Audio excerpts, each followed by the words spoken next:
เทพโกศลตีปรึกษาเจ้าคณะภาค7เจ้าอาวาสวัดศรีโสดาพระอารามหลวงพระเดชพระคุณหลวงป่อท่านเจ้าคุณพระเทพปริยัติเจ้าคณะจังหวัดเชียงใหม่เจ้าอาวาสวัด7ยอดพระอารามหลวงตลอดจนพระมหาเถรานุเถระเจ้าคณะพระสังฆาธิการภิกขุสงฆ์สามเณรจุตนจุองค์โดยความเคารพเจริญสุขเจริญปอนญาติโยมสาธุชนติ่นจองห้องวัดจุหนุ่มเท่าใจยิงขอน้อมต้อนรับทุกท่านเข้าสู่รายการมรดกธรรมกำเมืองต่างสถานีวิทยุกระจายเสียงพระพุทธศาสนาแห่งชาติและสังคมคลื่นเพื่อการศึกษาพระพุทธศาสนาและวัฒนธรรมส่งสัญญาณกระจายเสียงจากห้องส่งสถานีวิทยุ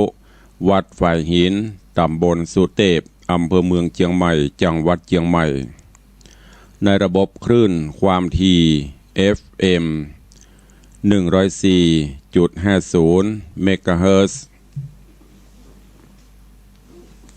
สถานีวิทยุวัดหนองกายตำบลสันปะยางอำเภอแม่แตงจังหวัดเชียงใหม่ส่งสัญญาณกระจายเสียงในระบบคลื่นความถี่ FM 99.75 102.0 และ 89.25 เมกะเฮิรตซ์สถานีวิทยุบริการสาธารณะวิทยุอินเทอร์เน็ตล้านนาหรือว่าวิทยุ CM77 วิทยุอินเทอร์เน็ตล้านนาส่งสัญญาณกระจายเสียงในระบบคลื่นความถี่ FM 97.5 เมกะเฮิรตซ์สถานีวิทยุพระพุทธศาสนาจังหวัดเชียงรายกระจายเสียงในระบบคลื่นความถี่ FM 99.50 เมกะเฮิรตซ์และในคลื่นสีขาวเปื้อเจ้าประชา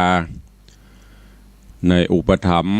ของท่านเจ้าพระครูอภิวัฒนวิกรมท่านผู้อำนวยการคลื่นวิทยุสีขาวกระจายเสียงจากสถานีวิทยุดีเจอ้อยอำเภอโสปราบจังหวัดลำปางในระบบคลื่นความถี่ 97.75 เมกะเฮิรตซ์สถานีวิทยุวัดห้วยตองซักอำเภอจอมตองกระจายเสียงในระบบคลื่นความถี่ FM 98.75 เมกะเฮิรตซ์สถานีวิทยุเวียงป่าเป้าเรดิโอกระจายเสียงในระบบคลื่นความถี่ FM 90.0 เมกะเฮิรตซ์สถานีวิทยุแดนดินถิ่นล้านนาอำเภอสันปะตองกระจายเสียงในระบบคลื่นความถี่ FM 103.50 เมกะเฮิรตซ์สถานีวิทยุมนเสียงธรรมอำเภอแม่แจ่มจังหวัดเชียงใหม่กระจายเสียงในระบบคลื่นความถี่ FM 106.25 เมกะเฮิรตซ์สถานีวิทยุชุมชนโคนเมืองลี้อำเภอลี้จังหวัดลำพูนกระจายเสียงในระบบคลื่นความถี่ FM 103.75 เมกะเฮิรตซ์สถานีวิทยุชุมชนคนนาน้อยจังหวัดน่านกระจายเสียงในระบบคลื่นความถี่ FM 91.50 เมกะเฮิรตซ์สถานีวิทยุเสียงใสเรดิโออำเภอตาวังผาจังหวัดน่านกระจายเสียงในระบบคลื่นความถี่ FM 100.75 เมกะเฮิรตซ์สถานีวิทยุเสียงธรรมจากวัดจันทร์อำเภอกัลยาณิวัฒนาจังหวัดเชียงใหม่กระจายเสียงในระบบคลื่นความถี่ 103.50 เมกะเฮิรตซ์ สถานีวิทยุน่านฟ้าเรดิโอส่งสัญญาณกระจายเสียงในระบบคลื่นความถี่ 101.75 เมกะเฮิรตซ์และสถานีวิทยุวัดศรีปันเงินอำเภอสันปะตองจังหวัดเชียงใหม่กระจายเสียงในระบบคลื่นความถี่ FM 88.25 เมกะเฮิรตซ์พร้อมกันนี้ก็มีสถานีวิทยุชุมชนแถมหลายที่หลายสถานีที่ได้เกาะได้ลิงก์สัญญาณออกอากาศให้ญาติโยมทั้งหลายได้รับฟังบัดเต้าแต่นั้นก็ขอเจริญสุขเจริญปรญาติโยมที่รับฟังต่างลำโพงเสียงตามสายห่อกระจายข่าวตามวัดตามวาตามหมู่บ้านต่างๆและเจริญปรสาธุชนญาติโยมที่ติดตามรับฟังรับชมต่างเฟซบุ๊กเฟซไลฟ์เว็บไซต์ต่างๆบ่ว่าจะเป็นเฟซบุ๊กของคลื่นเพื่อการศึกษาพระพุทธศาสนาและวัฒนธรรมของวัดฝ่ายหินเฟซบุ๊กของวัดวังสิงห์คำเฟซบุ๊กของตุเจ้าบ้านนอกทิตะสิโปวัดศรีรัตนมงคลร้องยาวแล้วก็มีแถมหลายๆเฟซบุ๊กเนอะที่ญาติธรรมได้ฟังแล้วก็กดแชร์เป็นธรรมทานฮือธรรมะเป็นตาลไปสู่ยังกลุ่มเปื้อนใน Facebook จะได้รับฟังเสียงธรรมะโดยทั่วถึงกัน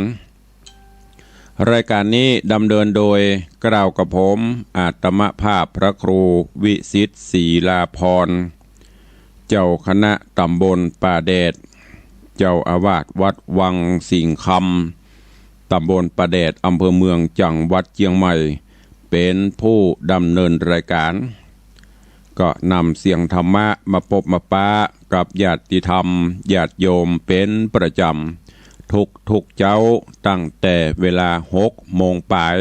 ถึง7 โมงโดยประมาณในช่วงวันจันทร์อังคารพฤหัสศุกร์วันอาทิตย์นี่ก็เป็นคลื่นของพระพุทธศาสนาแห่งชาติและสังคมส่วนวันพุธและวันเสาร์ก็มีการลิงก์สัญญาณไปหลายคลื่นตั้งแต่จังหวัดน่านเป็นต้นมาจนถึงทางเหนือตั้งแต่น่านลำปางแป่ละปูนเชียงไฮ้หลายๆพื้นที่เชียงใหม่ก็จะได้รับฟังกันอย่างทั่วถึงต้องขอกราบขอบพระคุณเนอะกับท่านผู้อำนวยการทุกสถานีเจ้าหน้าที่ช่างเทคนิคทุกสถานีตลอดจนญาติธรรมญาติโยมที่ได้ฟังแล้วทางโทรศัพท์กดแชร์กดไลค์กันออกไปก็ดีที่สำคัญขอบคุณกับทุกท่านที่ได้ติดตามรับฟังรายการมรดกธรรมกับเมืองของตุลุงมาโดยตลอดพร้อมติชมรายการได้โทรศัพท์เข้ามามาที่สำคัญยิ่งก็คือมาเยี่ยมมาเยือนมาแอวหากันที่ในวังวัดวังสิงห์คำก็ได้น้อมต้อนรับทุกท่านทุกรูปทุกองค์เนอะปากันวันนี้อากาศยามเจ้าสดชื่นแจ่มใสเย็นสบายแต่ว่าหรือว่าตะคืนก็มีฟ้าฝนตกลงมาพ่องก็คงจะครอบคลุมทั่วถึงเพราะว่าเริ่มจะเข้าสู่กลางหรือว่าสู่ต้องฤดูฝนละฟ้าฝนก็เริ่มตกลงมาก็ชะล้างสิ่งสกปรกต่างๆตลอดจนทำให้อากาศเย็นสบายก็ขอให้วันนี้เป็นวันแห่งความสุขของทุกท่านเนอะตื่นเจ้ามาก็ทำกิจวัตรส่วนตัวอาบน้ำอาบท่าชำระร่างกายให้สะอาดบริสุทธิ์แล้วก็ไหวพระนบธรรมนั่งสมาธิพอจิตพอใจรวบรวมพระกำลังที่จะต้องทำในวันนี้ตรวจตราตรวจสอบความบกพร่องความดีก็คือมาจั่งกันระวังในรอบวันที่ผ่านมาว่า กิจกรรมกิจการหน้าที่ที่ได้รับมอบหมายพระต่างๆที่ผ่านมาในรอบวันมีอะหยังที่ขาดตกบกพร่องไปพ้องบรรยากาศก็ดีหรือเป็นป่อเป็นแม่เป็นครูบาอาจารย์เป็นลูกเป็นหลานเป็นอย่างก็ตามลองหลับตาในช่วงเจ้าไหว้พระแล้วก็นั่งสมาธิหลับตานึกถึงว่าตั้งแต่รอบตะวามาจนถึงบัดนี้เฮามีลมหายใจอยู่บุญบารมีเฮายังมีอยู่แต่ว่าได้ทำอันใดลงไปพ้องมีประโยชน์นะก็เป็นประโยชน์กับส่วนรวมเป็นประโยชน์กับพระพุทธศาสนาเป็นประโยชน์แก่เพื่อนบ้านเพื่อนจองก็หรือทำอันใดลงไปแล้วอันนี้มันผิดพลาดไปลูกมันบดีลูกเฮาก็แก้ไขเหียเพราะมันมีภัยที่จะช่วยเฮาได้นอกจากตัวเก่าเฮาพุทธองค์ได้ตรัสไว้อัตตาหิอัตตาโนนาโถหูจักซ่อมแซมเหียอันไหนที่มันพลาดมันบกพร่องไปเฮาก็ซ่อมแซมทำวันนี้ฮือดีที่สุดเนอะก็จะทำให้กิจการงานหน้าที่ต่างๆของเฮาดำเนินไปโดยความราบรื่นเรียบร้อยดีงามวันนี้ตุลุงก็จะได้เอาธรรมเทศนาเรื่องเดียวจบเนาะเพราะว่าวันพุธกับวันเสาร์นี่มันแห่งกันถ้าเราจะเทศเรื่องนี้เป็นเรื่องยาวก็เดียววันพุธท่านที่ฟังคลื่นจากดังคลื่นสีขาวเปิ่นบ่ได้ลิงก์เฮาก็จะบ่ได้ฟังปฏิปต่อเพราะฉะนั้นวันพุธกับวันเสาร์ตุลุงก็จะพยายามเอาธรรมที่มันเรื่องเดียวจบหรือว่า2 ตอนจบเอามาเทศน์ให้เพื่อญาติโยมจะได้ฟังแล้วเก็บไปคิดพิจารณาเอาไปใช้ในการดำเนินชีวิตประจำวันวันนี้เอาธรรมเทศนามาเทศน์เกี่ยวกับเรื่องที่เฮาท่านทั้งหลายได้ฮู้ได้หันกันโดยตลอดโดยเฉพาะต่างล้านนาเฮานี้เมื่อมีการเกิดแก่เจ็บตายโดยเฉพาะการตายไม่ใช่ว่าแจ้งไปแจ้งก็อู้เรื่องตายนะก็คือเอามาเป็นการเตือนสติเฮาท่านทั้งหลายนั่นแหละเป็นสิ่งที่ดีเพราะความหมู่นี้มันไม่ได้เลือกเวลาโดยล้านนาเฮาญาติโยมทั้งหลายเวลามีงานศพงานตายนี่เฮาจะหันสิ่งหนึ่งตีประจักษ์แล้วก็หันเด่นชัดสิ่งนั้นก็คือตุง3 หางตีเวลาเปิ้นเอาศพเอาอย่างไปเปิ้นจะเอาไว้ตั้งกำนำแน่ปุ่นคือหันเด่นชัดเป็นรูปคนมีหางอยู่3 หางเนี่ยอย่างเปิ้นถือว่ามี3 หางมันจะมี10 หางบ่ได้กะหรือจะมีหางเดียวบ่ได้กะสิ่งเหล่านั้นมันมีข้อคิดมีปริศนาธรรมตีเปิ้นเอาแฝงไว้ที่หั่นไม่ใช่แปลงเอางามเพราะฉะนั้นวันนี้ตุลุงก็จะเอาเรื่องนี้มาเทศนาฮือว่ามันมีความหมายเป็นจะใดเพื่อลูกหลานตันเต้าเยาวชนคนดีติดตามรับฟังอยู่ก็จะได้รู้ว่ามันหมายถึงอันนี้ลูกคนโบราณ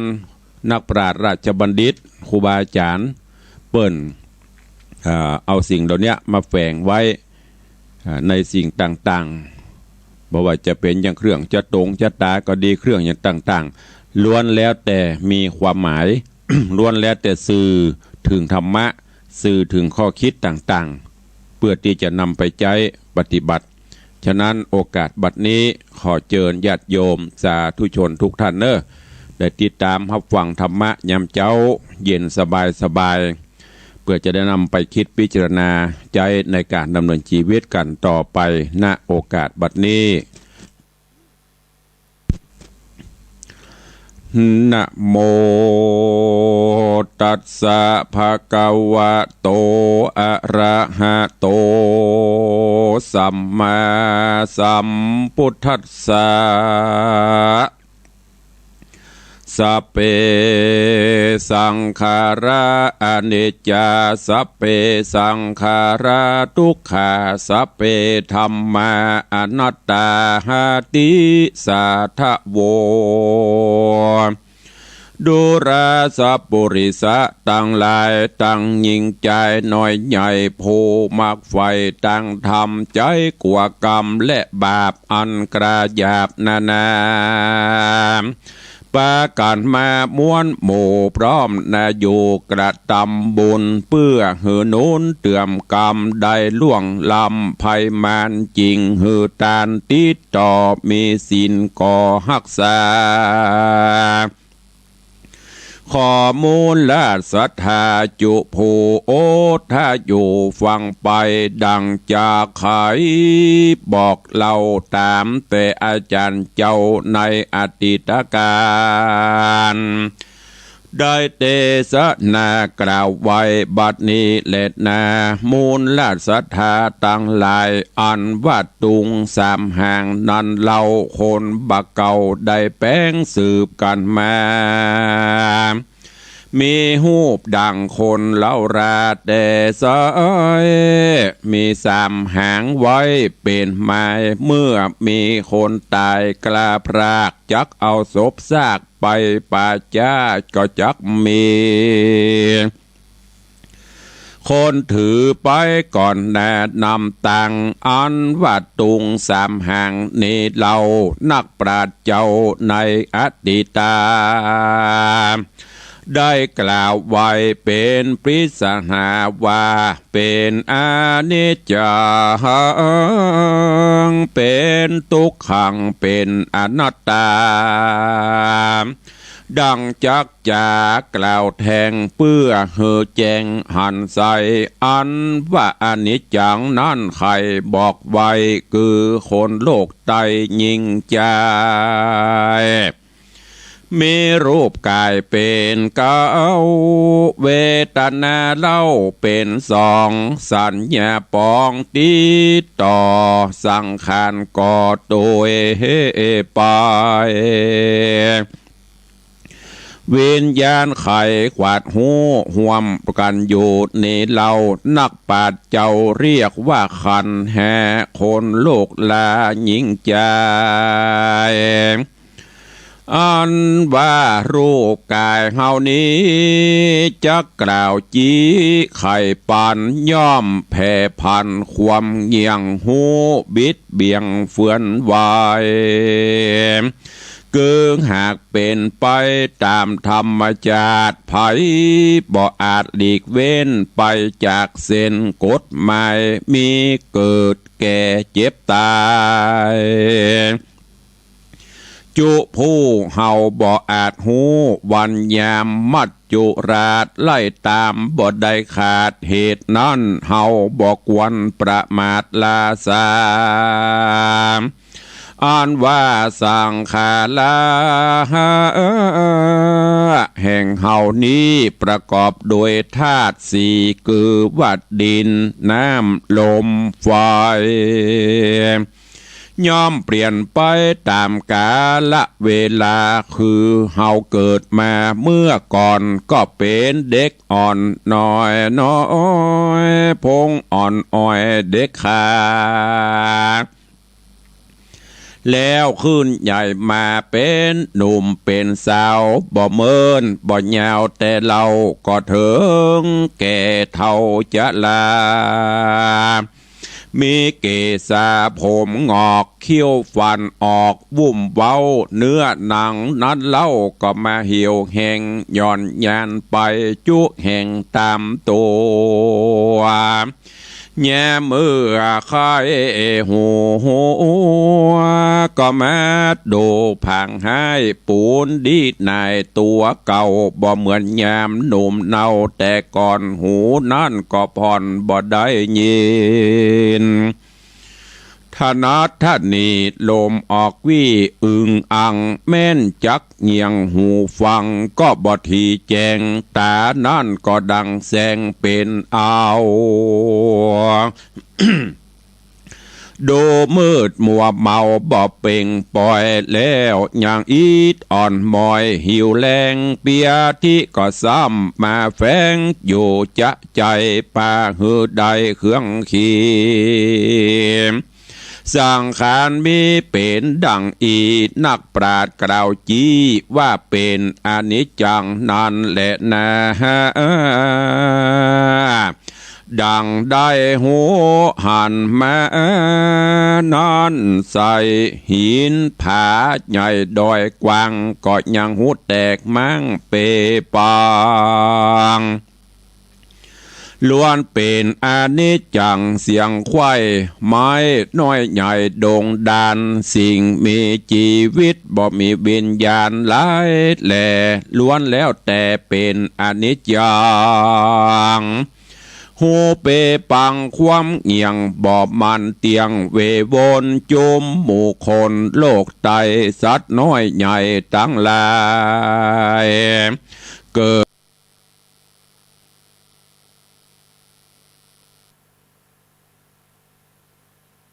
น้อยใหญ่ตั้งหลายเกิด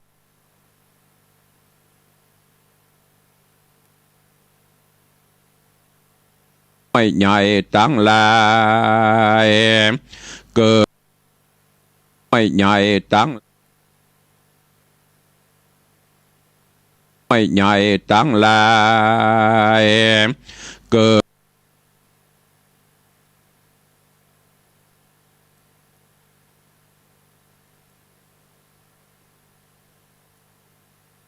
คำตนโย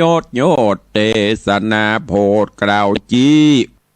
เตสนาโพดกล่าวจี้ว่าอันนี้คือสังขาร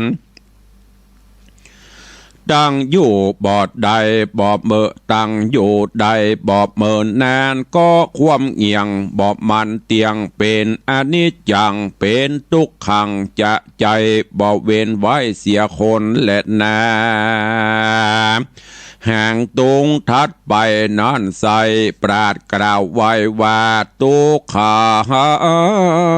งพระพุทธังตนยศโยดเมตตาโพดสอนมาว่ามนุษย์สาอ่านว่าคนเฮานี่นาตุกเนี่ยเมื่อเกิดเอากำเนิดเป็นคนตุกทาร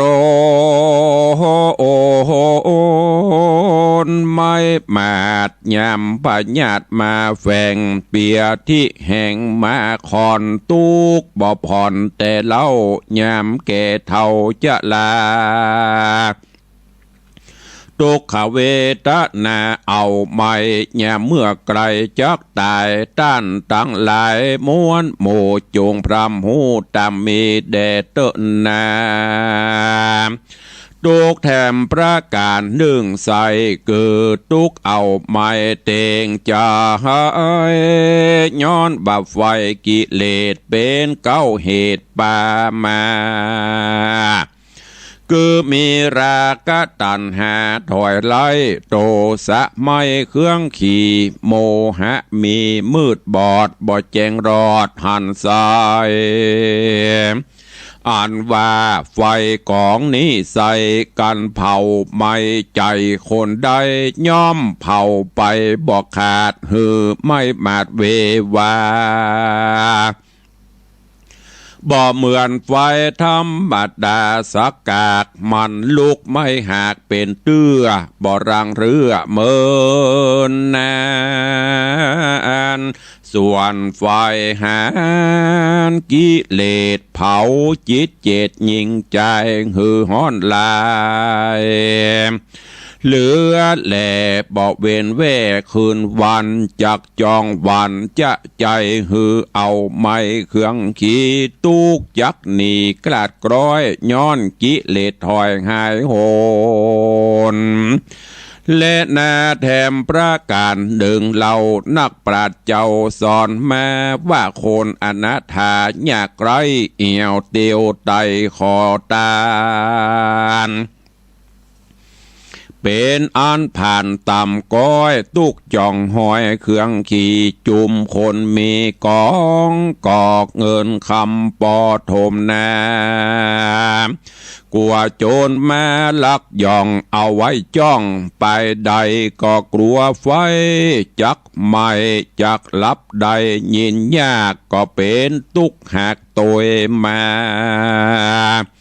คนอาณาถาดนานเล่าคนมั่งเต้าถมทองก็เป็นตุกกองอันใหญ่ตุกเอาไม่เสมอกันและนาแถมประการหนึ่งใส่คนโลกใต้สงสารมีอุปทานยึดมันว่าอันนี้อันนั้นเป็นของกูบ่พิจารณาดูสานที่เฮอแมนตีกองดีตุกย่อมมีมาก่อเฮอปันปอเด่งใจขะนิ่งนายเกิดไว้ป้อยบอดใดดังวังตุกปะปังไม่เดือดเตียนย่อมเกิดโดยมามีโยธาสักใหญ่กัวจักได้หายสูญมีลาบหนุนลายลากัวจักพรากไกลกลาคนนินตาว่าอาหายก็เป็นตุกไปมาปานแถมประการหนึ่งเหล่านักปราชญ์เจ้าเตสนาว่าจุมตุกขานั่นใสจักเกิดใดมีมา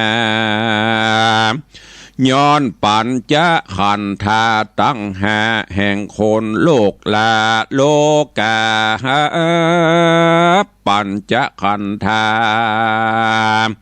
นี่เล่าหากเป็นเก้าตุกขี่กันบ่มีคันแห่ตุกก็พรากนานิหายด้านต่างลายมวลโมจงพรำหูขี่แง่ดังปราชญากล่าวไว้เพื่อเฮือได้จำหมายว่าสังขารตั้งลายบ่มันเตียงหูความเงียงเปปังเป็นอเนจจังเป็นทุกขังอยู่ใจใจนั่นแหละนาหางตุงทัดไปนั่นใส่เป็นปริศนาว่าไว้ว่าสเปธรรมาอนัตตาอันว่าธรรมต่างหลายเป็นอนัตตาอันว่าปัญจขันธาตั้งห้าแห่งคนโลกลาสงสารเป็นตัวการก่อตั้งเฮือตุกทังตัวมา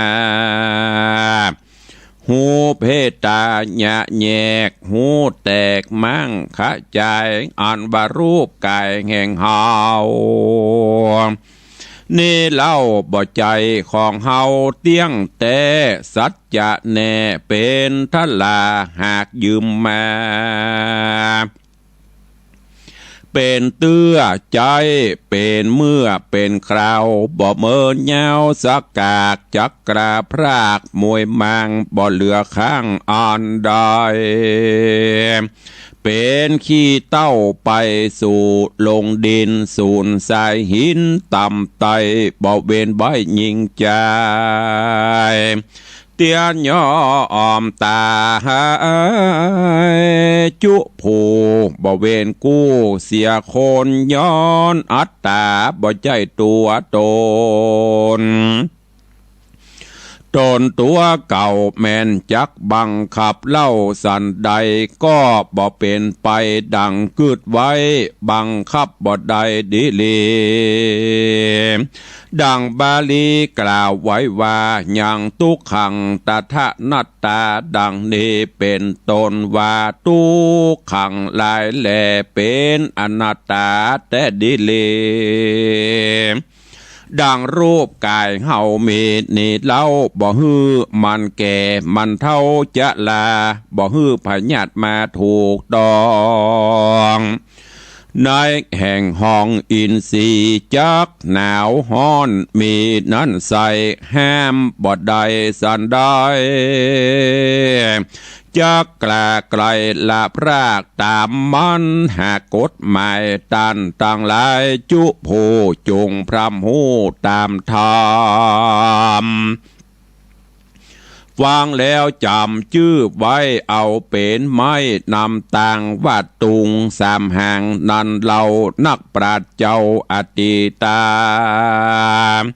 กล่าวเป็นปริศนาไว้ว่าเป็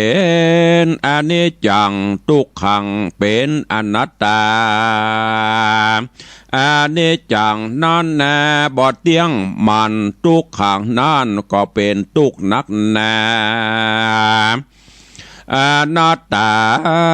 แถมเล่าว่าลากาญาณิเล่าบ่ใจของเฮาบ่ใจของเขาสักกากมันตามหากเป็นป่าปอยบ่มีไผแต่ใส่บังคับมันใดเป็นทลาตัดสมาเหตุนั้นศรัทธามวลหมู่อย่าได้นับอยู่นับกินฮือปากันมีศีล5ศีล8ฮือตานแขวดโดยไปเพื่อเป็นปัจจัยเตื่อมกำฮือลวงล้ำเครื่องขีก่อนตายนี้กลาพรากดาบยิดจากเมืองโคนยอมเหือได้เอาโตนไปเกิดจานฟ้าเลิศเมืองสวรรค์สุขนิรันดร์จื่นจ้อยดังไฟห้อยผาธนาขอศรัทธามวลหมู่ทวนนากูยิ่งใจจงอยู่สุขสบายเตี้ยงเต่าทุกค่ำเจ้าสวัสดีแด่เตอะนานิธิตังขีญาสังวันนาวิเศษจาห้องเหตุกล่าวยังปริศนาธรรมเรื่องตุงสามหางก็บังโกมสมฤทธิ์สเดช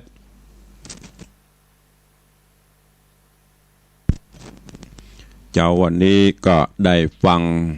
ธรรมะข้อคิดเตือนจิตเตือนใจปริศนาธรรมในเรื่องตุงสามหางดังที่ได้กล่าวแต่ต้นว่า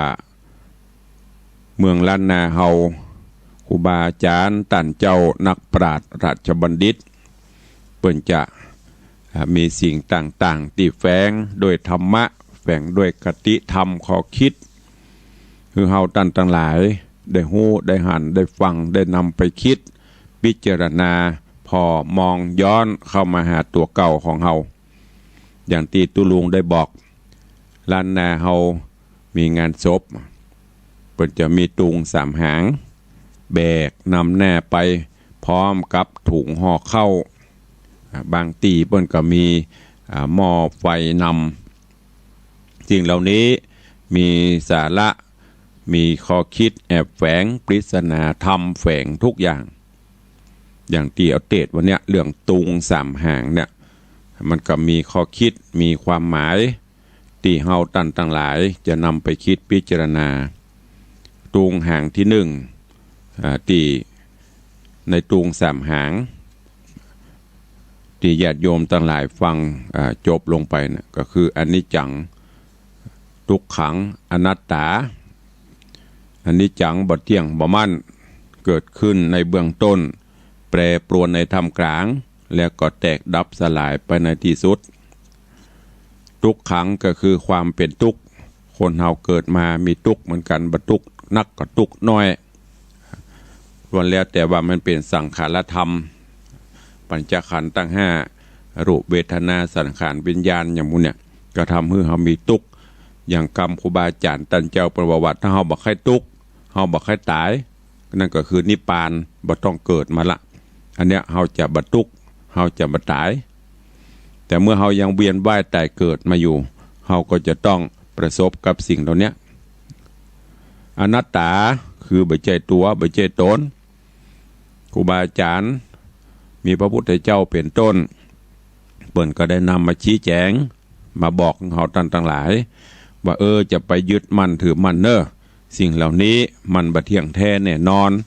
เฮาบังคับบัญชามันก็บ่ได้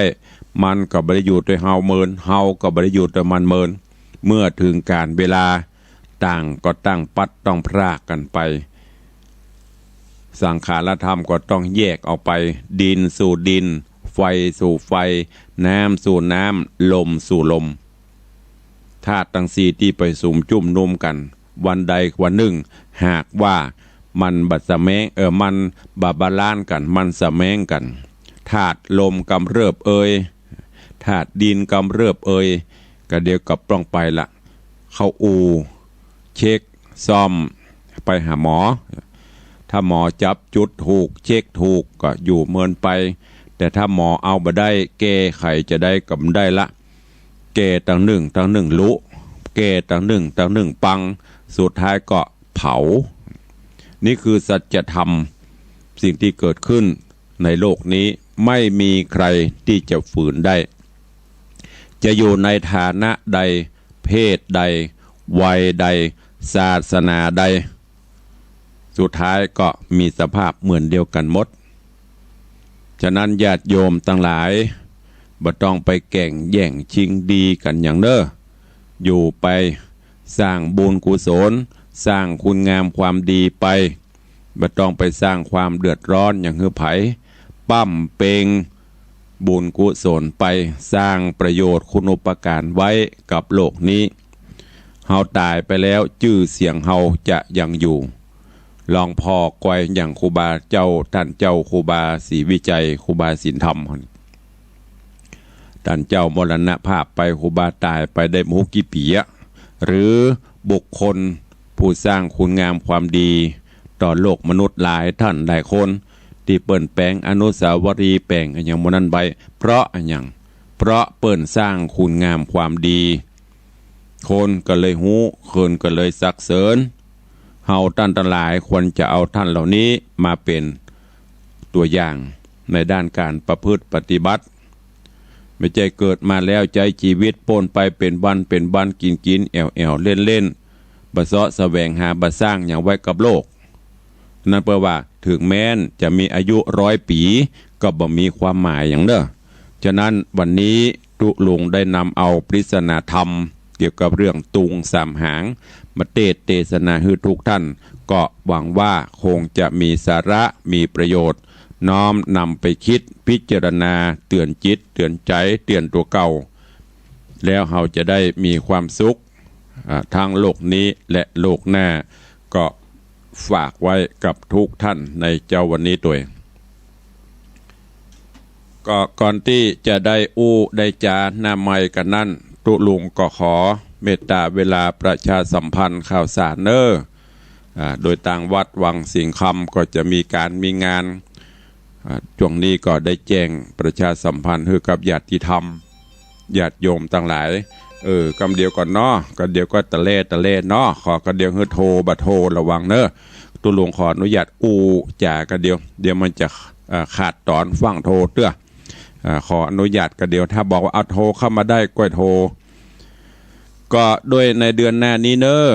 ญาติธรรมญาติโยมท่านสาธุชนทั้งหลายเป็นวันรวมญาติเป็นวันพบญาติปีหนึ่งมีครั้งหนึ่งที่ต่างวัดต่างตุลุงได้จัดงานถือเป็นวันรวมญาติธรรมรายการได้มาพบมาปากันก็คือวันทำบุญอายุวัฒนมงคลครบรอบวันเกิดของตุลุงปีนี้เป็นปีที่10ที่เอาเป็นวันรวมญาติแล้วก็อายุปีนี้ก็เกไปแหมเสี่ยงไปแหมปิงได้57 ปีละอยู่บนโลกมนุษย์นี้แล้วจะอยู่ไปแหม57 ปี ถึงบอกว่าเนอะถ้าได้แหม57 ปีก็จะได้114 ปีกันนะแต่ปนเฮือ120กันหรอถ้ามันถึงก็ดีแต่จะถึงมาถึงก็แล้วแต่บุญมันเนาะแต่ว่าทุกปีเนอะเชิญชวนญาติธรรมเฮา มากินข้าวน้ำมาจำข้าวตอนมาร่วมโมทนาบุญด้วยกันถวายทานพระป่าต้นเงินต้นทองต้นเพชรเพื่อสมทบ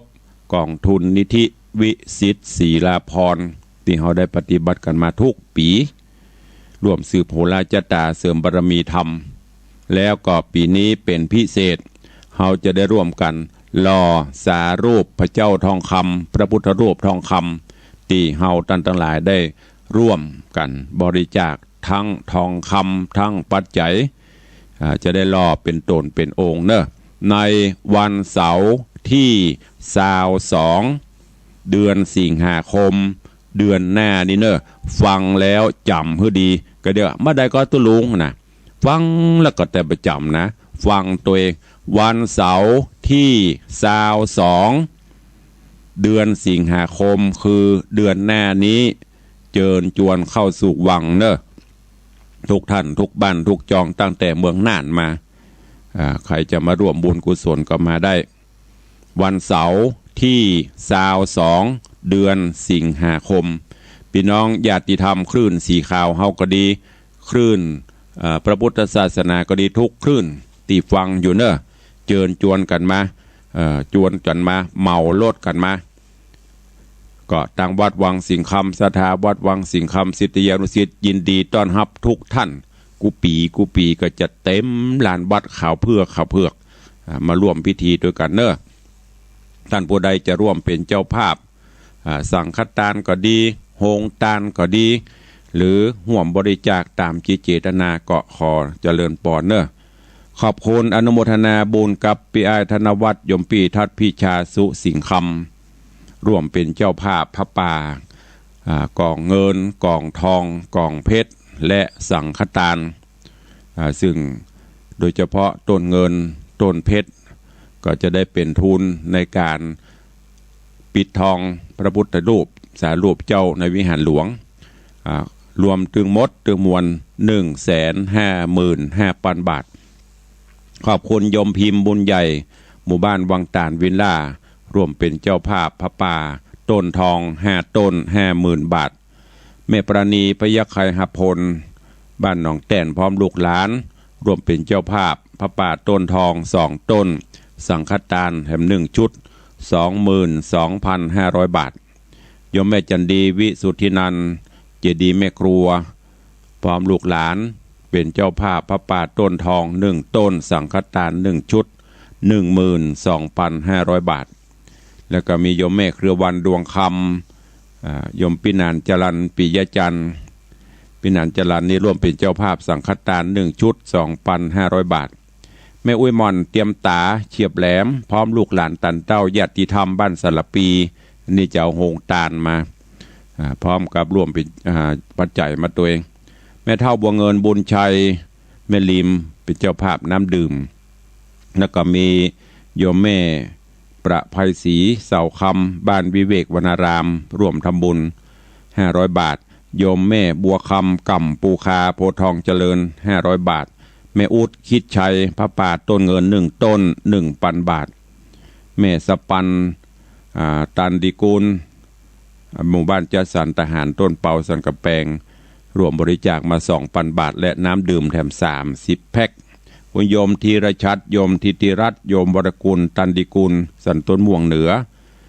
ร่วมเป็นเจ้าภาพน้ำดื่ม20 แพ็คแล้วก็โยมอภรใจมาสันต้นม่วงเหนือ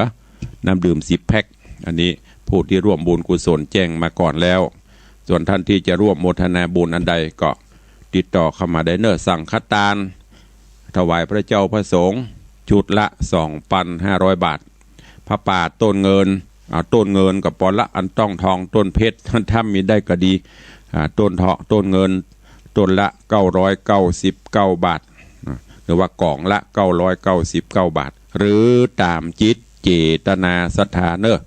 บ่ได้จำเพาะเจาะจงอันนี้ตั้งไว้เป็นตุ๊กตา เพื่อมีญาติโยมใครห่วมได้ก็ดีคนละกล่องก็เอาเป็นกองทุนจ่ายในการพัฒนาวัดและสาธารณสงเคราะห์ในนามกองทุนนิธิวิสิตศรีลาภรณ์เอาตอนนี้ไปเข้ามาได้เปิดหน้าไมค์ใครจะอู้จะเอ่ยจะร่วมโมทนาจะว่าจะได้เข้ามาได้เนอ081789 สา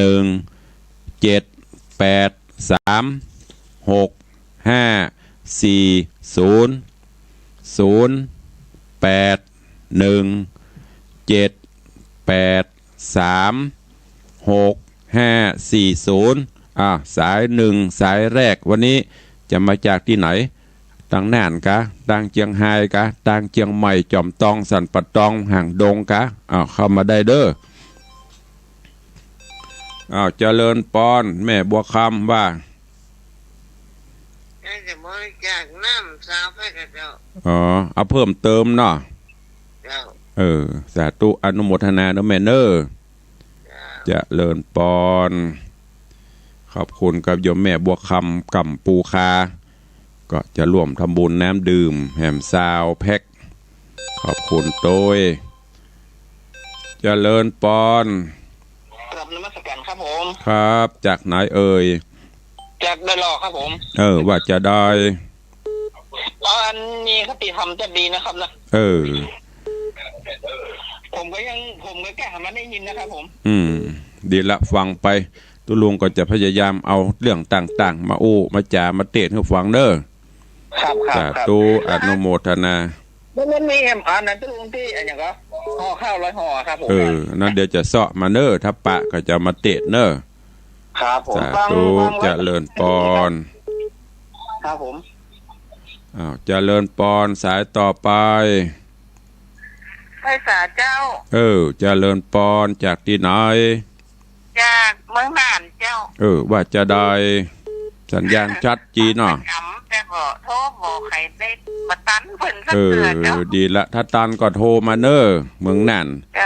เริ่มจะหนาแน่นขึ้นมาละอยู่ภูเพียงเจ้าภูเพียงใกล้พระธาตุเนาะเจ้าถ้าไปจะไปแวะหาเน้อตุลุงจังไปเจืออยู่ไปไหว้พระธาตุเจแห้งพระธาตุปีเกิดอาจจะแห้งนะเจ้าถ้าไปจะไปแวะหาเน้อไปเบิกสตางค์กันทำเน้อจะเลินปอนจะเลินปอนป่อบุญธรรมครับผมข้าราชการว่าจะได้วันนี้ครับว่าใดก็ติดตามท่านอยู่ตลอดนั่นก็สาธุอนุโมทนาที่เช้า2จะไปเอาหาตัวดีละโมทนาเด้อได้ยินแค่เสียงบหันตัวกันมาเด้อก็มีจังหันกันเนาะจวนกันมาเด้อปอเด้อครับผมสาธุอนุโมทนาครับไว้สาครับโยมป่อบุญธรรมเวียงปะเป้าคันเนี้ยจะได้ฮู้ได้หันตัวเป็นโยมบนบาทได้เนี่ยการตุลุงกูได้ยินแค่เสียงวันนี้ได้หันตัวจะได้มาหันเป็นวันรวมญาติเจริญปอนได้สาเจ้าจากตังได้อันนี้จากสันผีเสื้อเจ้าฟังอยู่ตึงวานเนอะเจ้าสันผีเสื้ออำเภอเมียงเชียงใหม่ก็จะไปอยู่เจ้าสาธุเนอะมาพอตุลุงเนอะตัวเป็นจะได้พ่องเนาะเจ้าเจริญปอนเนอะสาเจ้าจากสันผีเสื้ออำเภอเมืองเจริญปอนสายต่อไปไว้สาท่านพระครูครับป้อนานประเสริฐจากเมืองน่านครับจากเมืองน่านครับได้ติดตามแล้วพังตุลุงประจำจัววันนี้แล้วก็เขาเข้าใจดีถ้าจะฮืดดีวันที่22มาในวังครับพอป่อบุญธรรมเมืองป่อบุญธรรมเวียงป่าเป้าเพื่อจะมาเนี่ยมี2ป่อเนี่ยระวังน่านครับเวียงป่าเป้าใครจะได้มาหันก่อนพ่อเนาะเจริญปอนเนอปอนเนอสาธุเจริญปอนสายต่อไปเจริญปอนเจ้าไม่สาเจ้าจากทางใดแม่บอกคำตะจางเวียงหนองร่องเจ้าตะจางเวียงหนองร่องเนาะเจ้าฟังก็เต็มดีนะเจ้าวันที่22มาได้วังเนอหานี่บุหุดแล้วเนาะอันหานี่นะเจริญปอนเนอสาธุเจริญปอนถ้าหานี่แสดงว่าบนนี้ด้วยถ้ามันนี้มันตึงนี้เข้ามาอุดแต่ผ่องเล่นผ่องเด้อยามเจ้าได้ไข้หัวกันหนัวกันม่วนวันนี้หนาแน่นดีเนาะเจริญปอน ภาษาเจ้า จากทางใด จากแม่แก่น้อยเจ้า แม่แก่น้อยเป็นแม่แก่หลวงพ่องกะโอ้มาเปิดเพลงกันฟังหน่อยฮั่นเอาแม่แก่น้อยเจ้าแล้วก็เพลงออกมามันหมายความว่าใดเอาสายต่อไปฮัลโหลจากจากโคชลาลีว่าจะได้ก็จะแดงนะคนต่อนะว่าถ้าไว้ความท่านรู้วัดเจริญปอนนะปอนแต่ตูจากลี่วังตึงบันขอขอบคุณอนุโมทนาใครบัติดการได้กับมาปะกันเนอะตึงบันเฮาอู้กับมาได้ยินกระเสียงนะตัวเป็นได้บุตุ้ยหุพร้อมหุกับหุเท่าหุนมหุกับหุวันที่22มารายงานตัวปรากฏตัวหาได้ยากเนอะจะรอพระเจ้าทองคำด้วยกันนะโอ้มาให้บดีมันจะมีตลอดเนอะอันเป็นปูนเป็นตองนี่มีเปลอะแต่ว่าเป็นทองคำนี่ไม่ค่อยมีแล้วใครจะห่วมทองคำทองเคิมด้วยก็ได้อยู่เนอะแม่ปณีว่าได้เจ้าฟังอยู่เจ้าฟังอยู่เอากำลังใจเจ้าแต่ตุอนุโมทนาเนอะจะไปอยู่เจ้างานบ่เคยหันตุลงกำเตื้อตุลุงผอมตุลุงเท่านักเกเนาะ70 80แล้วเนาะเจ้าสาธุน้ำแม่เนอโอ้ยอยากให้หันตุลุงขนาดสาธุอนุโมทนาเนอะซื้อข้าวพอเนอะซื้อพอ20 บาทเจริญปอนยมแม่ปานีบ่เคยหันกับเปิ้นแซวเล่นบ่ได้เนอะแม่เปิ้นมาเจือเจริญปอนจะไว้จากเจ้าตุลุงจากตังใดจากเมืองลีบ้านวังดินเจ้าวังลีวังดินอยู่ตังใดเฮาก็บ่ฮู้เนาะวังสิงคำอยู่ไหนแม่ก็บ่ฮู้เนาะเจ้าต่างคนต่างฮู้ถ้าใครฮู้ก็วันที่22มาเด้อเจ้าสาธุอนุโมทนาเด้อเจ้าแกไว้จากเจ้าเจริญปอนอีกะจะมายังแขวนเนาะโอ้จื่นใจกวายกันเนอะตุลุงเด้อได้ไปมันได้ไปบ่ฮู้นะโอ้ใจตกแต่อู้เล่นบ่ได้เนอะได้มาก็ดีบ่ได้มาก็เป็นหยังตุลุงตือบอกแล้วแต่บุญบารมีถ้าบุญบารมีจะได้เจอกันได้โปะได้ปะกันอยู่ไหนมันถึงได้มาอันบุญบารมีบ่ได้โปะได้ปะกันอยู่หิมกับแปลงวัดมันก็ตึงบ่มาอันนี้คือเรื่องจริงวันนี้ก็ได้อู้โอ้ม่วนยังแขวนหน่อยไผจะอู้ตัวโลอีนะม่วนอันไผจะอู้ตัวดักปิ้งปกตินี่มีก็คนฟังอยู่หรอกแต่ว่าเดี๋ยวโทรถ้าโทรมันม่วนถ้าที่เขาเหนื่อยก็คิดถึงว่าเปิ้นฟังหลายอันเหนื่อยแล้วก็ดักปิ้งใครดึงฟังบัดเตะเฮ้ยเจริญปอนเจ้าตามนมัสการเจ้าตุลุงเจ้าจากทางใดนี่แม่การไปเวียงปะเป้าเจ้าเวียงปะเป้าที่มากันหลายเนาะเจ้าแล้วเหมือนได้ไปเด้อบ่ได้ไปคะแนนฝากสตางค์มา20,000ก็ละนี่มนตุลุงดอยก่อนตุลุงซิดตุลุงซิดตัวเจ้านี่บ่เอาหลายแม่เพราะโควิดตัวเจ้าเอามาให้บดีพระเถระหมู่เปื้อนหมู่ฝูงหมู่หยังนี่บ่ได้จังใดเจียงใหม่นี่ยังนิมนต์ทั่วเอากะพระเถระถ้าตัวเจ้ามาหอมสักล้านนี่นิมนต์กะเล่นได้เด้อเป้าไปแล้วก็จะฝากไปสาธุสาธุอนุโมทนาเล่นพ่องแต่พ่องเจริญปอนก็ไว้สาเช้าตุลุงไปตู้บ้านล่องเลยแม่ยังก็ไปตู้บ้านล่องเจ้าบ้านล่องไหนเวียงปะเป้าเจ้าวันนี้เวียงปะเป้ามันหลายแล้วจะมาก่อวันที่22ไปไหนมาได้ตุลุงไปไหนมาได้ไปหยังหาบดีแล้วนะเห็นหักแข่งกบนักนะกันนะจ้าเป็นยังว่าเล่นบ่ได้เด้อบ่ได้มาก็เป็นยังเล่นบ่ได้มีหยังวันนาวันตาจะพาวัดใจไปสาธุอนุโมทนาเด้อเจริญปอนวันนี้มาหลายเจริญปอนมาสการเจ้าท่านฟังอยู่นะเจ้าจากต้นเปาสาธุอนุโมทนาวันนี้กลัวเสียเหลี่ยมเพิ่นเนาะ วันนี้กวดตังเมืองน่านกวดตังเวียงป่าเป้าเปิ้นบีบหันเนาะกูเตือนนี้ แต่ ดัก อย่างนั้น ปิ้ง เจ้าโทรศัพท์มันเสียบอยู่หลังบ้าน วันนี้เลยกลัวพี่น้องน่านกลัวพี่น้องเวียงป่าเป้าเนาะเลยเอาเหตุกรรมอีก เจ้า ขอบคุณนะแม่เนอะ